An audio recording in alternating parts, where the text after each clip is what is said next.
O Senhor esteja convosco. Ele está no meio de nós. Proclamação do Evangelho de Jesus Cristo segundo São Mateus. Glória a vós, Senhor.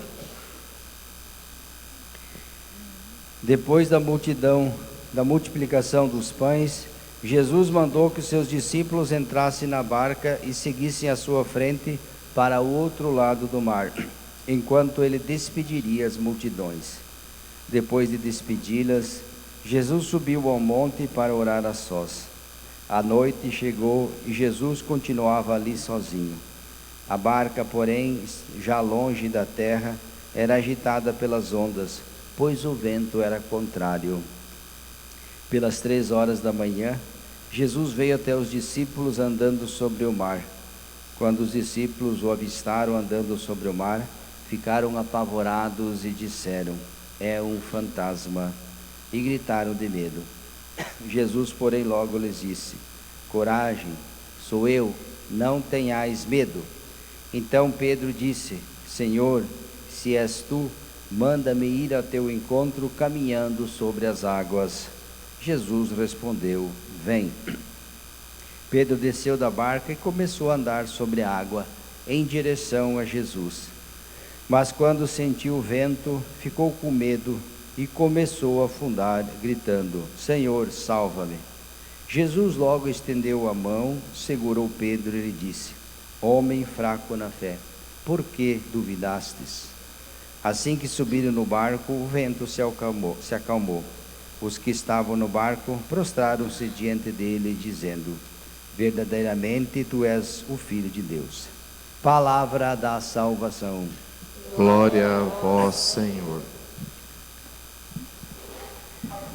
Caros irmãos e irmãs, hoje, dentro do mês de agosto, mês vocacional, nós queremos, nessa Santa Missa, lembrar os nossos pais. Hoje também nós iniciamos a Semana Nacional da Família, onde a Igreja nos exorta, nos convida a voltarmos o nosso olhar, a nossa atenção em relação às nossas famílias. Então vamos aproveitar essa semana e também intensificarmos as nossas orações, dobrando nossos joelhos, rezando pelas nossas famílias, para que Deus abençoe, proteja, santifique todas as nossas famílias. O texto que nós ouvimos nos fala dessa experiência, de Jesus com seus apóstolos, seus discípulos, e nos mostra também uma atitude que às vezes pode acontecer conosco, quando nós temos fé, quando nós acreditamos, e também quando nós fraquejamos na fé, quando nós vacilamos e nós não temos fé. O texto começa dizendo que Jesus ordenou aos seus discípulos que entrassem na barca. Quase que uma ordem, Por que será que Jesus fez isso? Porque o mar, na Sagrada Escritura, é sempre o símbolo do perigo, E à noite, o mar agitado, o vento contra, eles estavam com medo de atravessar o mar, de ir em direção ao lugar para onde Jesus deveria ir. Então Jesus pede que eles entrem na barca, vão à sua frente para o outro lado do mar, enquanto Jesus se despede das multidões. E outro aspecto, Jesus subiu ao monte para orar a sós. Essa atitude, Jesus que ora. Se Jesus é Deus, veja aqui a atitude, Deus que ora, Jesus que se dirige em oração ao Pai. Nós temos várias passagens da Sagrada Escritura onde nos mostra Jesus orante.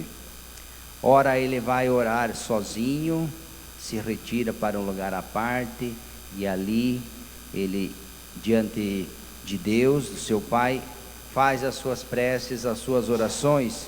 Em outros momentos ele convida os apóstolos, os discípulos. Então nos mostra esta atitude, Jesus orante. E depois daquela experiência, estando no barco, Pedro pede, ainda a dúvida está no coração deles. Jesus aparece, Jesus manda eles ir à frente, e eles vão meio que com medo por causa do mar e da tempestade, enfim, dos perigos que eles sabem que vão enfrentar. E de repente, do nada, imagine a cena, né? Aparece Jesus caminhando sobre as águas, né? Caminhar sobre as águas é um fato extraordinário, né? Ninguém de nós consegue caminhar sobre as águas. E quando eles veem, eles ficam assustados, né? Pensam que é um fantasma, né? E ficam todos apavorados. E é nesse contexto que Jesus aparece andando sobre o mar e dizem, né? E Pedro pergunta: Senhor, se és tu, manda que eu vá ao teu encontro também caminhando sobre as águas. E Jesus diz: vem. E Pedro começa a andar nas águas. Enquanto ele confia em Deus, ele caminha sobre as águas. A partir do momento que diz aqui: mas quando sentiu o vento, se deu conta que estava caminhando sobre a água, ficou com medo e começou a afundar.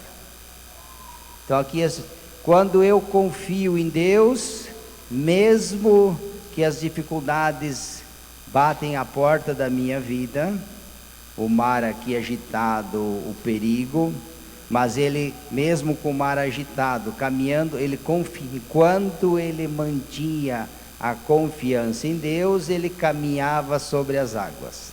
A partir do momento em que ele duvida, fica com medo, desconfia, portanto aqui é uma fé vacilante, sabe aquela fé que oscila, né? Ele afunda. E nesse momento, enquanto ele afunda, ele grita por socorro. Começando a afundar, Pedro gritou: Senhor, salva-me. E diz: Jesus estendeu logo a mão, segurou Pedro e disse: homem fraco na fé, por que duvidastes? Então aqui nós temos, irmãos e irmãs, aquilo que também pode acontecer conosco, né? Quantas vezes nós, por falta de fé, porque nós não confiamos em Deus, nós vacilamos, nós duvidamos, nós também, a exemplo de Pedro, nós afundamos. O medo, a preguiça, o comodismo, quando nós não queremos mais ouvir Deus, quando nós confiamos mais nas pessoas, naquilo que os outros dizem e duvidamos da palavra de Deus, quando nós preferimos confiar ou seguir tantas coisas, o mundo, e não ouvimos aquilo que Deus nos fala através da igreja, através da liturgia, quando nós nos alimentamos de tudo aquilo que o mundo oferece e não nos alimentamos da comunhão do corpo e sangue de Cristo, de uma certa forma nós também nos assemelhamos a Pedro, que fracassa, que duvida. E diz o texto sagrado que esta atitude faz com que a pessoa afunde. E é preciso de novo recuperar o sentido da vida. E ele grita: Senhor, venha em meu socorro, Senhor, salva-me. Então ele nos mostra que assim também deve ser a nossa atitude. Quando as dificuldades baterem à porta da nossa vida, e elas vão bater, nem sempre o vento é favorável, né? Nós vivemos num mundo, numa sociedade em que os ventos sempre sopram contra, né? Ser cristão hoje, ser católico não é fácil. O Marcelo estava na jornada da juventude e também falou essa experiência, né? Como teve muitos que acolheram, né, o Papa, mas também muitos ventos contra, sim ou não? Muitos ventos contra, né? Então a igreja, às vezes ela recebe também, ela passa por essas experiências, essas dificuldades. Nem sempre as coisas estarão do nosso favor, mas nós não podemos ser cristãos católicos, confiar em Deus só quando o vento sopra a favor. Quando sopra contra, eu viro as costas, eu fujo. Não, isso é sinal de quem ainda não fez experiência de Deus na sua vida. É aquela fé vacilante, sabe aquela pessoa, enquanto que tudo caminha de acordo como eu quero, eu acredito. Esse Deus supermercado, o Deus que nutre as minhas expectativas, enquanto as coisas caminham da maneira como eu quero e gosto, tudo bem. Mas basta uma pequena contrariedade e já o mundo cai. Criança na fé, né? Aquela pessoa que ainda não é madura, que ainda não fez a experiência de Deus na sua vida. E tem muitos cristãos e católicos que agem dessa forma, muitos mesmo, né? Então a experiência de Pedro, ela pode também mostrar um pouco as fraquezas que existem dentro de cada um de nós. É preciso confiar em Deus. Senhor, ordena que eu vá caminhando, se és o Cristo, ordena que eu vá caminhando até ti. E Jesus diz, vem. E é a fé, pela fé que ele caminha sobre as águas. Enquanto ele mantém a fé, mas a partir do momento em que ele duvida, fica com medo, ele afunda. Isso acontece comigo, com você e todos nós, né? O padre também que não for firme na sua fé, não confiar naquele que o chamou, não fica muito tempo no ministério também. Assim, quem é casado, né? Se também não confiar o esposo na esposa, se não se deixar nutrir pelo sacramento que receberam diante de Deus, do matrimônio, que é uma vocação, né, de formar uma família, se não houver essa confiança recíproca um no outro, também o casamento e qualquer outra profissão, em qualquer outra situação. Importante é ter a fé, é confiar, e com Deus não é diferente. E também, inclusive, nas tempestades da vida, não só na calmaria, mas principalmente nos momentos difíceis que irão sempre nos visitar. Então esta é um pouco a mensagem do Santo Evangelho. Depois, na primeira leitura do Livro dos Reis, temos uma outra situação aqui, né? Aqui temos o profeta que está triste, desolado, ele passou por uma experiência difícil também, tendo que enfrentar os falsos profetas, encontra-se foragido, perseguido, desanimado, e eis que nesse contexto ele foge, não sabe o que fazer, também está com dúvida, com medo. Parece que Deus pediu para ele fazer alguma coisa, ele fez, depois vieram as perseguições, ele começa a se questionar por que isso que acontece, e é nesse contexto que o próprio Senhor lhe aparece, e diz o texto aqui, veio um vento, ele está escondido numa gruta, né? Diz, veio um vento impetuoso e forte, que desfazia as montanhas e quebrava o rochedo, e diz, mas o Senhor não estava no vento. Deus não está no vento. Depois diz, veio um terremoto, Deus não estava no terremoto. Veio um fogo forte, o Senhor também não estava no fogo. Ouviu-se um murmúrio de uma leve brisa, e eis que ali Deus estava. Com essas três imagens, nós vivemos num mundo barulhento. Lembro quando eu era seminarista, um santo padre, que era formador, disse, se você quiser de fato ouvir Deus, faça... Conhece a palavra silêncio? Já ouviram falar dela? Se você de fato quer ouvir Deus falar, faça silêncio. Se você hoje quiser colocar uma pessoa em crise, peça para ela ficar em silêncio. Sim ou não? Sim.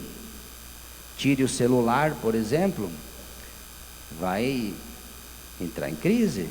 Desligue a televisão, para alguns, desligue o som, a música alta, a falaria, tanto fala, não é assim? O mundo é barulhento. Às vezes até na igreja, né? Algumas igrejas a gente entra, parece que está entrando dentro de um supermercado, de um shopping, é um que fala daqui, um que grita dali. Nós levamos às vezes até para dentro da igreja o barulho que o mundo faz lá fora. É verdade ou não é? É, né? Lá na França, na Europa, é assim, né? Veio um forte vento, Deus não estava. Veio um fogo, também não estava. Enquanto havia barulho, Deus não se encontrava no barulho, na dispersão. Veio uma brisa leve, suave, pois olha, Deus ali estava. Então pensamos ao Senhor que também nós saibamos silenciar, principalmente naqueles lugares onde o silêncio é que deve imperar, começando pelas nossas igrejas, né? Quem vai à igreja, por exemplo, ela quer silêncio, né? Entrar numa paróquia, numa comunidade, em que ali ela consiga, ela já vem de um mundo barulhento, agitado. Se chegar na igreja e encontrar o mesmo ambiente, ela não vai saber se ela entrou na igreja ou não, está lá fora ainda. No barulho, dificilmente Deus se faz presente. No silêncio do coração, Deus ali está. Por isso que diz, se você quer orar a Deus, entra no teu quarto, feche a porta, e ali em silêncio, não é assim que diz o texto? Ore a Deus e Deus vai ouvir as tuas preces em silêncio. Dificilmente nós encontraremos Deus no barulho, facilmente o encontraremos no silêncio. Então que o Senhor também nos ensine a confiar nele, mesmo quando as coisas são desfavoráveis. Deus está sempre presente, e quando nós estivermos afundando, vamos fazer como Pedro: Senhor, socorre-me, venha ao meu encontro. Vamos gritar por silêncio e também pedir ao Senhor que nos dê a capacidade de ouvir Deus falar. E para ouvir é preciso fazer silêncio, né? Porque se todo mundo grita, aliás, quando você quer ouvir uma coisa importante, tem muita gente falando, o que a gente pede? Fala mais alto porque eu não estou ouvindo. É assim? Parece que é o contrário.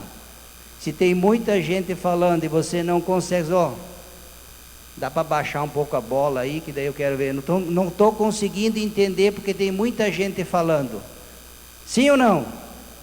Parece que também é assim. Louvado seja nosso Senhor Jesus Cristo.